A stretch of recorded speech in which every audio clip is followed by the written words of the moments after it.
Ako sa Sabadista pa ko sa una, maluoy ko magsudong, maluoy ko maglantaw sa mga liman.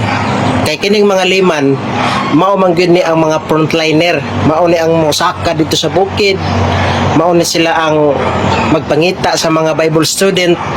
Maluoy ka ni sa una kay ngano man gutom, uhaw, kakapoy ang ilang bation unya gisilduhan ra og 6,000. 6,000 pa man to sa una ang sweldo sa liman unya ni abot og 8, ni abot og 10. Nya karon 12 na og naanay 15.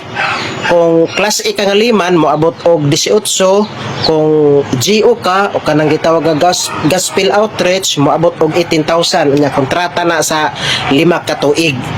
No? Mo na nga sa una sa Badista pa ko, usahay dili na ako ihatag ang akong ikapulo sa simbahan, isikreto ra nako og tunol dito sa liman kay maluoy man ko nga frontliner sila unya. Gamay ra ka ilang sweldo nya kasab-an pa sa pastor kung gamay ra ang mabautismohan, no? Ambot lang kung naay mo agree ani sa kuha nga mga liman, ambot lang kung mutuo ba sila ani sa kuha ang gisulti kay Katoliko naman ko karon. Pero sa una mao gyud na ang nahitabo, mao gyud ang realidad.